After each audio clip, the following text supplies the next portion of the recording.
Assembly సమావేశాలకు కేసీఆర్ వస్తే గత 10 ఏళ్లలో ఆయన ఏం చేశారో లెక్కలు చెప్తామన్నారు మంత్రి కోమటిరెడ్డి వెంకటరెడ్డి. ఆయన చేసిన అప్పుల లెక్కలు ముందు చెప్పాలన్నారు. ఆ తర్వాత తమ లెక్కలు చూద్దామన్నారు కోమటిరెడ్డి. ముఖ్యమంత్రికి ఎంత బాధ్యత ఉంటుందో ప్రతిపక్ష నేతకు కూడా అంతే బాధ్యత ఉంటుందని, అయినా సరే గత 24 నెలలుగా కేసీఆర్ అసెంబ్లీకే రాలేదని గుర్తు చేశారు.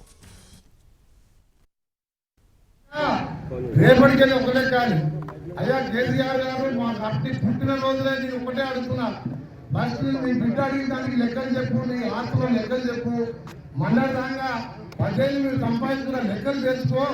మా లెక్కలు తెలుసుకోవడానికి ఏం లేదు. ప్రజలు మన పార్లమెంట్ లో ఈ పులుసున్నా ఇచ్చి కేసీఆర్ వస్తుంది అసెంబ్లీకి, రేపటికెళ్ళి అసెంబ్లీ ఉన్నారు రమ్మని మీరు 24 నెలలకెళ్ళి మొత్తుకుంటున్నావు. నీకు జీతం ఇస్తున్నావురా బాబు. నువ్వు అసెంబ్లీకి వచ్చి నీకు ప్రతిపక్ష నాయకుడు హోదా ఉన్నది. మా హోదా లేనప్పుడే మా భట్టి గారు వచ్చిండు. అక్కడ ఖర్గే గారు పార్లమెంట్ లో కొట్లాడిన హోదా లేనప్పుడు నువ్వు ఎందుకు రావు? ప్రతిపక్ష నాయకుడు అంటే ముఖ్యమంత్రికి ఎంత బాధ్యత ఉండదో ప్రజా సమస్యల మీద అంతే బాధ్యత ఉంటుంది ప్రతిపక్ష నాయకుడు. ఇప్పుడు వస్తా అంటున్నాడు 24 నెలలు రెస్ట్ తీసుకొని వస్తా అంటున్నాడు. అసెంబ్లీ సమావేశాలకు కేసీఆర్ వస్తే గత 10 ఏళ్లలో ఆయన ఏం చేశారో అన్ని లెక్కలు చెప్తామంటున్నారు మంత్రి కోమటిరెడ్డి వెంకటరెడ్డి. ఆయన చేసిన అప్పుల లెక్కలు ముందు చెప్పాలని అన్నారు. ఆ తర్వాత తమ లెక్కలు చూద్దామన్నారు కోమటిరెడ్డి.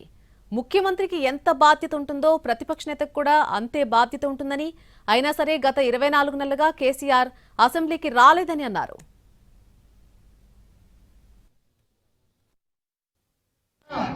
రేపటికెళ్ళి ఒకటే కానీ అయ్యా కేసీఆర్ గారు మా పార్టీ పుట్టిన రోజులే నేను ఒకటే అడుగుతున్నా.